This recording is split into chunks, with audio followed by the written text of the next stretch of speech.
Timur کی تمناؤں کا اولین مقصد دنیا کی حکومت پر قبضہ کرنا تھا۔ اس کی دوسری خواہش یہ تھی کہ اس کا نام تاریخ عالم میں ابد تک زندہ رہے۔ اس کے دور کے تمام نجی، انتظامی اور فوجی معاملات کو اس کے وقار نویس ساتھ ساتھ تحریر کرتے رہتے تھے۔ اس طرح جو مستند مواد جمع ہوا، اس پر ایسے افراد نے نظر ثانی کی جو ہر معاملے کو اچھی طرح جانتے اور سمجھتے تھے۔ اس کے علاوہ اس نے اپنی توثیق خود بھی لکھی، جس میں اس نے اپنی زندگی اور اپنی حکومت کے تمام اداروں پر تبصرہ کیا۔ ان اقوام نے جنہیں اس نے فتح کیا، انہوں نے تو اس کے خلاف جھوٹے سچے الزامات لگا کر اس کی شہرت کو خراب کرنے کی کوشش کی، اور جہالت کی وجہ سے ان الزامات کو دہرایا جاتا رہا، جن میں اس کی ولادت اور کردار کے متعلق غلط فہمیاں پھیلائی جاتی رہیں۔ اس کے کردار اور شخصیت کے علاوہ اس کے نام کو بھی بگاڑ کر، یعنی تیمرلنگ یا تیمور لنگ کا نام کہہ کر پیش کیا گیا، مگر اسے دہقانی یا دیہاتی کاشتکار کہنے سے اس کا وقار مجروح نہیں ہوتا، بلکہ اس کے وقار میں مزید اضافہ ہو جاتا ہے کہ وہ اپنی محنت سے نہ صرف سمرقند کے تخت تک پہنچ گیا، بلکہ ایشیا کا شہنشاہ بھی بن گیا۔ اسے لنگڑا ہونے کا طعنہ دیا جاتا ہے، مگر یہ ایک فطری عمل تھا، اور ممکن ہے کہ میدان جنگ میں کسی حادثے کا نتیجہ ہو اور یہ اس کے لیے باعث اعزاز ہو۔ یہ ایک ایسے مقام پر پیدا ہوا جو سمرقند سے 40 میل جنوب میں واقع ہے۔ یہ ایک زرخیز علاقہ ہے اور یہ قصبہ کیش کے نام سے مشہور ہے۔ یہ لوگ اس علاقے کے سردار تھے۔ ان کے پاس 10,000 گھوڑے تھے، جن کے باعث انہیں تمندار کہا جاتا تھا۔ اس کی ولادت ایسے دور میں ہوئی جس میں بے شمار ایشیائی خاندان زوال کا شکار ہو گئے تھے۔ زغاتائی کے خان ختم ہو چکے تھے اور اپنی اپنی آزادی کی جدوجہد میں مصروف تھے۔ ان کے خاندانی اختلافات کو صرف کاشغر کے خان ہی ختم کر سکتے تھے۔ انہوں نے کلموک کی فوج لے کر ماورا نہر کے علاقے پر حملہ کر دیا۔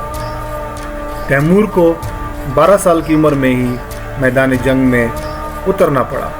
اپنی عمر کے 25ویں سال میں اس نے ملک کو آزاد کرا لیا اور اپنی قوم کی نظروں میں ہیرو بن گیا، اور قوم اسے احترام کی نگاہوں سے دیکھنے لگی۔ یہ بھی قوم کی مرادیں حاصل کرنے کے لیے تکالیف برداشت کرتا رہا، ان کے لیے نجات حاصل کرتا، اور قوم اس پر اپنا زر و مال نثار کر دیتی۔ مگر جب خطرے کی گھڑی آ جاتی تو وہ ڈر کر خاموش ہو جاتے۔ ایسے حالات میں یہ سمرقند کی پہاڑیوں پر 7 دن انتظار کرتا رہا، پھر خاموشی سے 60 سواروں کو ہمراہ لے کر صحرا میں چلا گیا۔ 1000 جیتوں نے ان مفروروں پر غلبہ حاصل کرنے کی کوشش کی، مگر اس نے کمال ہوشیاری سے انہیں ذبح کر کے رکھ دیا۔ اس کے دشمن بھی حیرت زدہ ہو کر کہنے لگے، تیمور عجیب و غریب انسان ہے، اسے قسمت اور خدا کی مدد حاصل ہے۔ مگر اس خوناشام مارکے میں اس کے اپنے ساتھیوں کی تعداد کم ہو کر صرف 10 رہ گئی۔ اس کے بعد اس نے دریائے جیجوں یا دریائے آمو تیر کر پار کیا۔ کچھ مدت تک یہ آوارہ گرد یا مفرور کی زندگی گزارتا رہا۔ اس دوران اس نے یہ اندازہ کر لیا کہ اس کے ذاتی دوست کون ہیں، اور ایسے لوگ کون ہیں جو صرف اپنے مفاد کی وجہ سے اس کے ساتھ منسلک ہو جاتے ہیں، اور سب سے بڑھ کر اسے اپنی ذات پر اعتماد پیدا ہو گیا۔ وہ اپنے ساتھیوں کو ساتھ لے کر ایک برتر دشمن کے مقابلے کے لیے روانہ ہوا، اور کچھ تھوڑے سے مقابلے کے بعد چغتائیوں یا جیتوں کو ماورا نہر کے علاقے سے باہر نکال دیا۔ اس نے اپنی شان و شوکت کے حصول کے لیے بہت محنت کی، مگر ابھی بہت سا کام باقی تھا۔ بہت فنکاری کی ضرورت تھی اور کسی حد تک خونریزی کی بھی ضرورت تھی۔ اس کے بعد ہی اس کے ہم پلہ لوگ اسے اپنا آقا تسلیم کرنے پر رضامند ہوئے۔ جب تیمور کی عمر 34 سال کی ہو گئی تو اجلاس عام میں اسے سپہ سالار منتخب کر لیا گیا، مگر وہ چنگیزیوں کے خاندان کا احترام کرتا رہا۔ اگرچہ امیر تیمور چغتائی